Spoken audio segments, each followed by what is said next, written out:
नमस्कार. महाराष्ट्रातील विविध क्षेत्रातील बातम्या झटपट आपल्या मोबाईलवर पाहण्यासाठी लगेचच सबस्क्राईब करा राष्ट्रशक्ती लाईव्ह न्यूज आणि सोबत बेल आयकॉन प्रेस करायला विसरू नका.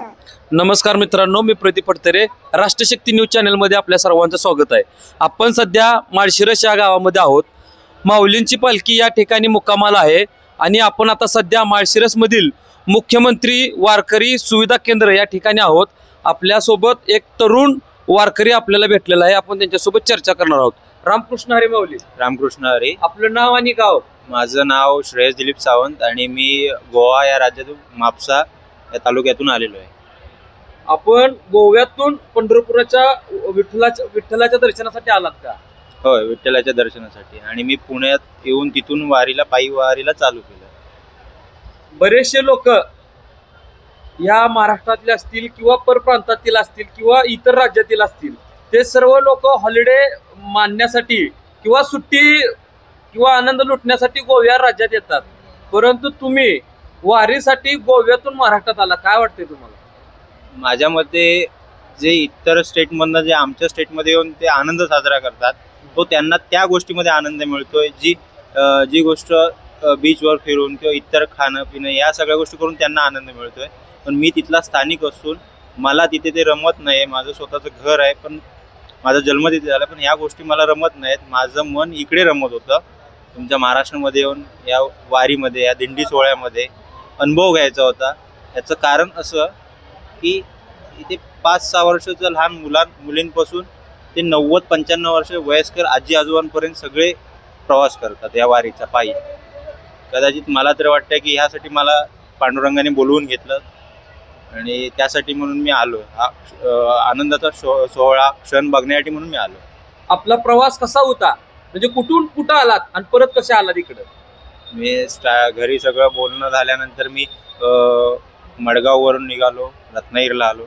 रत्नागिरीतून पुणे स्वारगेटला आलो. तिथून मग नवीन असल्यामुळे मला पुढचा प्रवास माहीत नव्हता, की मला कल्पना पण नव्हती की तो जो रस्ता रूट आहे तोही माहीत नव्हता पालखीचा. तरी पण थोडंसं इकडचे प्रॉब्लेम असून पण तिथे मी पोचलो. दगडूशेठ गणपती मंदिर आहे तिथे पोचलो मी. आणि तिथून मी प्रवास आत्तापर्यंत चालू आहे माझा माळशिरसपर्यंत. तुम्ही गोव्याहून वारीला आलाय, काय भावना आहेत किंवा काय? गोव्यावरून म्हणजे त्या राज्यातून दुसऱ्या राज्यात आपल्या स्वतःच्या राज्याचा अभिमान बाळगला पाहिजे. जसा तुम्हाला पण आहे महाराष्ट्र राज्याचा अभिमान, तसा मलाही माझ्या राज्याचा अभिमान आहे सगळ्या गोष्टी. पण माझ्या भावना ह्या आहेत की या गोष्टी आमच्याकडे जास्त करून होत नाहीत. याचं एक दुःख आहे. आणि तुमच्या महाराष्ट्र राज्याला एक सांस्कृतिक जोपासण्याचा एक मोठा वाटा आहे. याला संतांची भूमी म्हणतात. मला बऱ्याचशा गोष्टी माहीत नाही तिथल्या, पण जे मी ह्या 7-8 दिवसामध्ये ह्या वारकऱ्यांमधून, ह्या धारकऱ्यांमधून मी प्रवास करतोय पायी. कदाचित मला माहिती आहे की मी एका दिंडीसोबत नव्हतो, तर कित्येक दिंड्यांमध्ये फिरलो. प्रत्येकाचे शब्द कानावर येतो. त्यातून तर मला कळलं की संतांची भूमी आहे. आणि खरंच जेवढ्या पालख्या बघितल्या त्यातून मला कळालं महाराष्ट्र खूप मोठा आहे. खूप त्याबद्दल अभिमान मला पाहिजे. जर भविष्यात मला माझ्या खिशात जर पैशाची वाढ झाली, माझ्या पेक्षा जर माझ्याकडे जास्त पैसे आले, तर नक्कीच तुमच्या राज्यामध्ये थोडी का होईना पण महाराष्ट्र जमिनीचा तुकडा एक घेईन आणि मी कायमचं इकडे येईन. महाराष्ट्र राज्यातल्या अगोदर कोणत्या कानाकोपऱ्यात तुम्ही प्रवास केला होता? या अगोदर मी सावंतवाडी बाउंड्री आमची, त्याच्या पुढे कुठेच नाही प्रवास केलेला. एकदा फक्त रत्नागिरी प्रवास केला. त्या व्यतिरिक्त मी कुठेही प्रवास महाराष्ट्रामध्ये तरी माझा प्रवास नाही. असंच का वाटलं की विठुरायाच्या दर्शनासाठी जावं? तो सगळ्यांना देतो ना जे पाहिजे ते. तुमची काय मनोकामना होती का? माझी खूप मोठी मनोकामना होती. सगळे म्हणतात त्याच्याजवळ हात जोडले की तो देतो, सगळ्यांच्या पाठीमागे तो असतो. माझी पण एक इच्छा होती. बोलायला गेलं तर माझी एक गर्लफ्रेंड होती. 8वी पासून आमच्या दोघांचं लहान होतो तेव्हा. ते सगळे लहान असल्यामुळे काय मित्रमैत्रीण आहेत, पण ते शेवटपर्यंत आम्ही आत्तापर्यंत हे केलं. पण काही चांगल्या गोष्टींमध्ये एखादी वाईट गोष्ट होते आणि त्याचा अभाव हा त्या नात्यावर पडत असतो. आणि तो तसंच झालं. जानेवारीपासून आमच्यात भांडणं झाली, बऱ्याच गोष्टी झाल्या. मी सतत कधी देवापुढे हात न जोडणारा माणूस देवाकडे हात भीकच मागत होतो प्रेमाची. बरेचसे लोक देवाकडे 10 रुपये टाकतात दानपेटीत आणि लाखाच्या गोष्टी मागतात, पण मला देवाकडे काय द्यायचं पण नव्हतं आणि काय नाही, फक्त इच्छा होती जशी ती माझ्यापासून दुरावली तशी ती परत आली पाहिजे माझ्याकडे. आणि मी पांडुरंगाकडे पहिलं प्रॉमिस केलं की पांडुरंगा मला जर तू देणार असशील तर तुझी वारी मी पायी चालेल, जिथे मला भेटेल तिथे. मला प्रवास कुठून कसा होणार काहीच माहीत नव्हतं, पण जिथे मी येईन आणि मला जिथे कळेल की वारी इथे चालू आहे तिथून मी प्रवास चालू करेन. आणि आज मी तो पुण्यातून प्रवास चालू करून आज इथे सोलापूर तालुक्यात माळशिरस इथपर्यंत प्रवास केला आणि याचा पुढचा प्रवासही मी करणार. आणि दुसरं प्रॉमिस त्याला केलं आहे की जर माझी इच्छा ही पूर्ण नाही झाली, कारण तुला पण देवाला पण कळतंय कोण योग्य आणि कोण अयोग्य आहे कोणासाठी, तू अचूकच मला ठरवशील, अचूकच माझी निवड करशील तू त्या गोष्टीसाठी. देवाने अजून याच्या पुढे कित्येक 50-55 किलोमीटरचा प्रवास असायच्या अगोदर आहे आता प्रवास तो, आणि त्या प्रवासाच्या अगोदरच देवाने माझं म्हणणं ऐकून घेतलं की याला मला दुसरं प्रॉमिस म्हणजे त्याला बोलू शकत नाही त्या गोष्टीबद्दल, की त्याबद्दल मी काय नाही बोलू शकत, पण इथेच माझा प्रवास त्यानं जवळपास थांबवला होता. म्हणजे जी गोष्ट तुम्ही मागण्यासाठी पंढरपूरला वारीत आलाय ती गोष्ट तुम्हाला मिळाली. खरं तर मी ती गोष्ट पंढरपुरात जाऊन मागणार होतो, फक्त मी अगोदर उल्लेख केलेला की मला जशी तुझी रुक्मिणी तुझ्याकडे आहे विठ्ठला तशी मला माझी रुक्मिणी दे.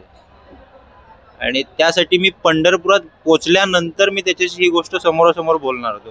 भले त्यासाठी मला 2 दिवस 4 दिवस इथे थांबून त्याचं मुखदर्शन करावं भेटलं, त्यासाठी कळस दर्शन न करता मुखदर्शन करून मी ते बोलणार होतो.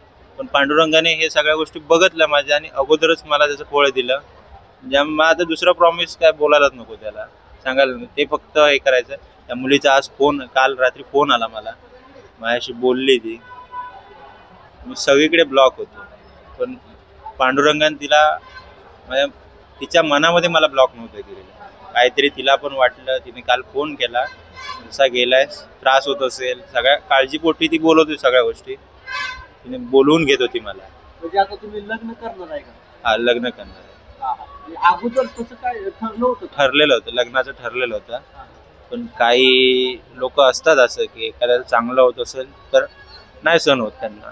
म्हणजे लग्न जमल्यानं मोडलं. फक्त तारीख फिक्स करायची होती, बाकी सगळं दागिने किंवा सगळे टोटल. किती म्हणजे तुम्ही पुण्यातून पंढरपूरकडे तुम्ही निघालात, किती अंतरावरती आल्यानंतर तुम्हाला तुमच्या म्हणजे होणाऱ्या बायकोंचा फोन आला? आता मी अंतर किती मी पायाने माझ्या चाललोय मला माहित नाही, पण आता तुम्ही चेक करू शकता की पुण्यातून मी निघालो, आज इथे माळशिरसला आहे, काल नातेपुतेला होतो, तिथे असताना विश्रांतीसाठी थांबलेलो, त्यावेळेस फोन वाजला. ते नाव वाचलं, जरा एक वेगळं वाटलं की चुकून लागलाय फोन. आजपर्यंत एवढे दिवस 3-4 महिने ब्लॉकमध्ये होतो, एक कॉल नाही, आवाज नाही ऐकलेला. तिचा आवाज ऐकण्यासाठी तिचे जे व्हॉइस रेकॉर्ड किंवा व्हिडिओमध्ये आवाज असायचे ते फक्त ऐकायचं, समाधान व्हायचं. रोज सकाळी उठल्यावर पहिला वारीला निघायच्या अगोदर पॉकेटमधला तिचा जो फोटो असतो तो बघतो, पांडुरंगाचं नाव घेतो, ही मला पाहिजे. काय वाटलं फोन आल्यानंतर? म्हणजे काय वाटलं तुम्हाला फोन आल्यानंतर? फोन आल्यावर आनंद झालाच एका गोष्टीचा.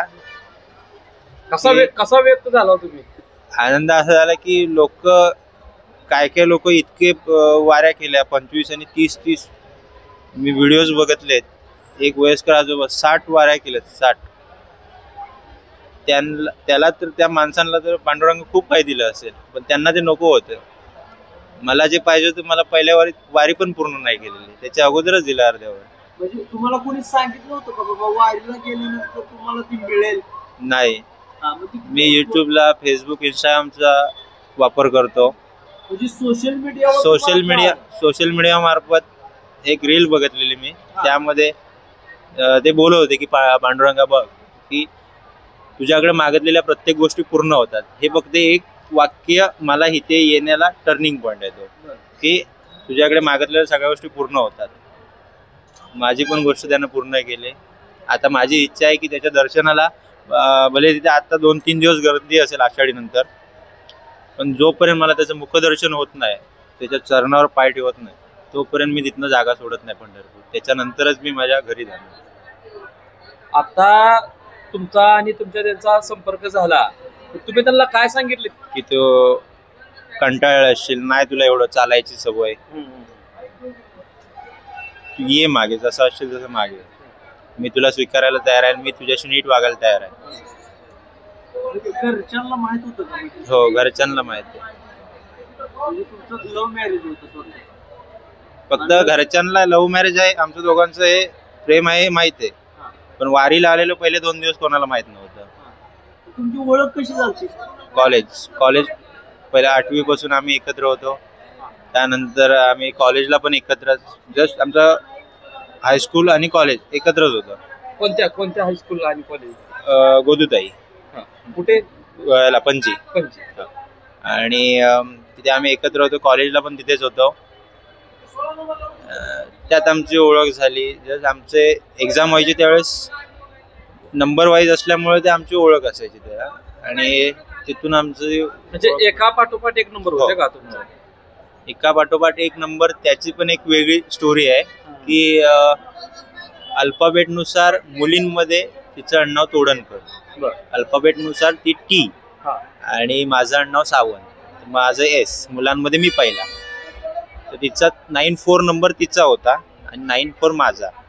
हे कॉमन एक की 11वीला ठीक होते 1 वर्षासाठी, पटसंख्या चेंज होते, 12वीला वाढली, मुलं कमी झाली, तरी आमचा तो नंबर राहिला. ठीक आहे, मी बोललो मान्य आहे. 11वीला झालं, 12वीला झालं, पण त्यानंतर हे सतत आमचं ग्रॅज्युएशन कम्प्लीट होईपर्यंत हेच चालू होते नंबर. बाकी सगळ्यांचे बदलले. आमची पटसंख्या 94 वरून 110 वर गेली, 110 वरून 137 वर गेली, 137 वरून परत 100 वर आली. सगळ्यांचे नंबर चेंज होते. फक्त आम्ही जिथे होते तिथेच. कारण तेव्हा पण आम्हाला कदाचित तेव्हा मला पांडुरंग काय किंवा कसा आहे काहीच कल्पना नव्हती, नो आयडिया. पण तेव्हा पण तिथे पांडुरंगानेच बहुतेक ती साथ दिलेली होती मला. तुमच्या हातावरची जे आहे हॅशटॅग, ते काय आहे? तेच खास आहे आमचं. म्हणजे प्रत्येकाचं एक काहीतरी असतं. हे हॅशटॅग 9495. काय आहे ते? हॅशटॅग 9495 म्हणजे 9495 काय आहे ते? ते आवडता नंबर आहे माझा. तेच आता जे तुम्हाला बोललो. म्हणजे त्याचा रोल नंबर 94 आणि माझा 95. अच्छा, असं ते आहे. ते कधी काढले ते टॅटू? 13वीला असते. 13वीला असतं. म्हणजे तुमच्या दोघांचं पण ग्रॅज्युएशन कम्प्लीट आहे? हो, दोघांचं पण. आणि याच नंबरने कॉलेजला पण अजून पण आम्ही कधी गेलो एकत्र, कधी तिला नावाने कोण आवाज देत नाही की मला अजून कोण नावाने आवाज देत नाही. 9495 हा नंबर अजून पण फेमस आहे. प्रत्येक शिक्षकांच्या, मॅडमच्या तोंडामध्ये पण हेच आहे. त्यांनी प्रेम केलं. पावलेत असं वाटतंय का? हो, अवश्य. आज मला काल तिचा फोन आल्यानंतर, आज मी सकाळी जेव्हा निघालो नातेपुतेपासून माळशिरसपर्यंत, तो इतर दिवसांपेक्षा आज मला वाटत होतं अजून 10 किलोमीटर चालावं पुढे. आपला व्यवसाय काय? आपण काय म्हणजे करताय काय आपण? माझा स्वतःचा व्यवसाय नाही, वडिलोपार्जित आहे. आईचा स्वतःचा व्यवसाय आहे. आमचं कलंगूट बीच गोव्याच्या इथे रेस्टॉरंट, स्वतःचं लॉजिंग आहे, बार आहे. तो आमचा व्यवसाय आहे. आणि आई, वडील नाहीत माझे, आई सांभाळते. आई, मोठा भाऊ सांभाळतो, आणि कधीतरी ऍडजस्टमेंट करण्यासाठी त्यांना पुढे मागे करण्यात मी असतो. एवढं सर्व गुण संपन्न असताना सुद्धा, म्हणजे तुमच्यापाशी धन संपत्ती आहे, सर्व आहे, तरी पण तुम्ही प्रेमासाठी एक राज्य सोडून दुसऱ्या राज्यामध्ये आपला पायी प्रवास करताय आणि विठुरायाच्या चरणी तुम्ही नतमस्तक होण्यासाठी जाताय. तुमच्या राज्यातल्या किंवा आमच्या राज्यातल्या तरुणांना आणि तरुणींना काय संदेश द्या? असं असतं की एखाद्या मुलीचं आणि जेव्हा मुलाचं प्रेम असतं त्यावेळेस तो विषय जेव्हा घरापर्यंत जातो दोघांचा, तर पहिला प्रश्न असा होतो, जसं आमच्याकडचं सांगतोय, तुमच्याकडे असेल मला माहित नाही महाराष्ट्रामध्ये, आमच्याकडे असं होतं की मुलीचे वडील विचारतात मुलगा किती कमवतो, त्याला किती पेमेंट आहे, तो काय करतो. या सगळ्या गोष्टी विचार करताना पहिली गोष्ट त्या मुलीने एक पहिली स्वतः विचार करावा, कारण तिला संसार करायचा त्या मुलासोबत म्हटलं तिने विचार करायला पाहिजे की आपले वडील त्याला प्रश्न विचारतायत तर आपल्या वडिलांनी याच्या अगोदर काय केलंय. एक जस्ट मुलाला तुम्ही 20 आणि 25 वर्षी एवढं टार्गेट देऊ शकत नाही की तुझ्याकडे एवढंच पैसा पाहिजे तेवढं. 60 वर्ष एखाद्या मुलीचा बाप जर एवढे वर्ष काम करतोय कशात, कंपनीत असू दे, प्रायव्हेट जॉब असू किंवा स्वतःचा व्यवसाय असू दे, पोटापुरतं जेवढा पैसा कमवतो तेवढंच, पण त्यांच्या अपेक्षा ज्या असतात त्या खूप मोठ्या असतात. त्यामुळे बऱ्याचशा गोष्टी थांबतात तिथे. ते व्हायला नको. तुमच्या बाबतीत असं काय झालंय का त्यांच्या घरच्यांनी तुम्हाला काय विचारलं होतं? नाही, कारण माझा बॅकग्राऊंड त्यांना सगळा माहित होता आणि त्यांना काही घरच्यांना काही प्रॉब्लेम नव्हता. अजून पण घरच्यांना प्रॉब्लेम नाही. त्याच्या घरचे फोन त्यांच्या मुलीच्या घरचे अजून पण मला रोज फोन करतात, कसा आहेस, काय करू, सगळ्या गोष्टी विचारतात. विचारपूस असते रोज माझी. आज तरुणांचं जे लग्नाचं वय आहे ते वय वाढताना दिसत आहे. म्हणजे की 35व्या वयामध्ये सुद्धा मुलाचं लग्न नाही. हा टक्का कशामुळं घसरला असं तुम्हाला वाटते? विश्वास. सध्याच्या ह्याच्यामध्ये मग ते तुमचं स्टेट महाराष्ट्र असू दे किंवा आमचं, यामध्ये विषय असा होतो की विश्वास. आता कुठेही तुम्ही फिरा, बाहेर कुठेही प्रवास करत असताना किंवा कुठेही जात असताना, शहरामध्ये फिरत असताना तुम्हाला 7वी 8वीतली मुलं मुली एकत्र खांद्यावर हात टाकून हातात हात घालून फिरतात. हा जो प्रवास त्यांचा होतो ह्या बालवयामध्ये, तो प्रवास ज्यावेळेस पुढे जातो ज्यावेळेस लग्नाचं वय असतं त्यांचं ठरतं, त्यावेळेस एक त्यांना स्पेस असतो थोडा वेळ बोलायला दोघांना एकत्र. त्यावेळेस त्यांचा कदाचित माझ्यामध्ये तरी प्रश्न असेल की तुझा याच्या अगोदर कोण बॉयफ्रेंड होता का, किंवा ती विचारेल त्याला तुझी कोण गर्लफ्रेंड होती का. म्हणून म्हटलं की पहिलं विश्वासामुळे ह्या गोष्टी होतात. ह्यामुळे मुलांची वय वाढतात. मुलांचा मुलीवर विश्वास नाही, मुलीचा मुलांवर नाही. एखाद्या मुलाकडे 3-3, 4-4 गर्लफ्रेंड असतात, एक या गोष्टी होतात. यामुळे लग्नाचं वय वाढतंय. मुली काही जण म्हणतात की मुली भेटत नाहीत लग्नाला, भेटत नाहीत की आपण हे गोष्टी घडवतो काय कळत नाही. तुमचा पुणे ते आळंदीपर्यंत प्रवास किंवा गोवा ते पुण्यापर्यंत प्रवास, ह्याच्यामध्ये काय अडचणी आली का तुम्हाला, काय त्रास? म्हणजे एक नवीन व्यक्ती म्हणून मी त्रास थोडा पुण्यात झाला. कधी काय घटना? हा, मला जस्ट इकडे पुण्यातलं वगैरे काहीच माहित नाही आणि मी पुण्यात ज्यावेळेस आलो, बसने आलो होते, रत्नागिरीतून बसने आलो मी आणि त्या बस स्थानकात उतरलो. तिथून मी बाहेर चौकशी केली, स्टँडच्या बाहेर बरीचशी दुकान होती, ते चौकशी केली मी की माऊलींची पालखी आता कुठे आहे. मग मी हे पण नव्हतं विचारलं, मला हे पण माहीत नव्हतं की पालखी नक्की कोणाची येते. मी पहिले त्यांना विचारलं पांडुरंगाची पालखी कुठून येते, हा माझा पहिला प्रश्न. तर ते माझ्या तोंडाकडे बघत होते नक्की ह्याला काय विचारायचं आणि हा कुठचा आहे. तेव्हा त्यांनी विचारलं की कुठचा आहे, सगळी चौकशी केली. तेव्हा मी सांगितलं त्यांना. त्याच्यानंतर ते बोलले ठीक आहे. त्यांनी मला रिक्षाचा पर्याय दिला की रिक्षा कर आणि गणपती मंदिर आहे दगडूशेठ, तिथे जाऊ शकतोस. ते मला ती एक अडचण आली.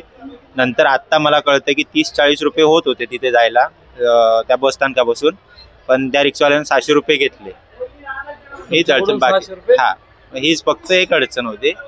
बाकी आत्तापर्यंत वारीमध्ये जेव्हा उभा राहिलो, त्या संप्रदायामधून चालायला लागलो, आत्ताच्या या क्षणापर्यंत या तुमच्या समोर बोलतोय इथपर्यंत, आजपर्यंत मला कसलाही त्रास नाही झाला.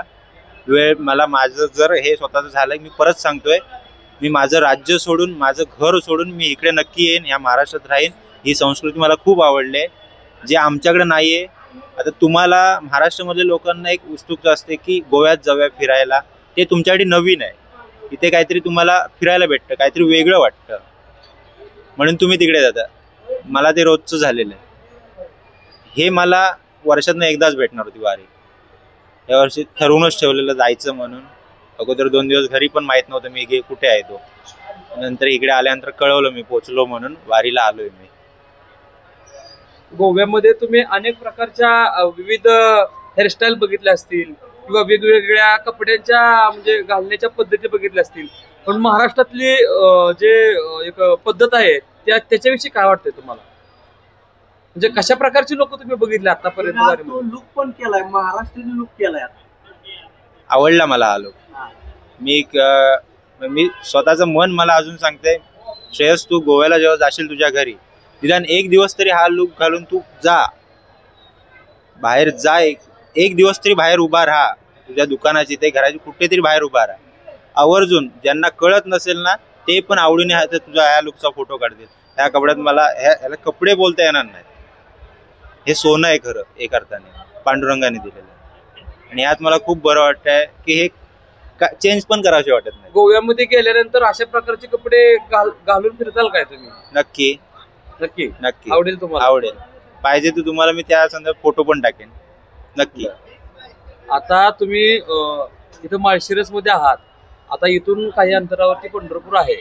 या दरम्यान तुम्हाला जे काही अनुभव येतील किंवा ह्याच्या संदर्भात जे तुम्हाला काही अजून लोक भेटतील आमच्या राष्ट्रशक्ती न्यूज चॅनलच्या माध्यमातून तुमची मुलाखत पाहिल्यानंतर, त्या लोकांना तुम्ही कशा प्रकारे म्हणजे आव्हान कराल?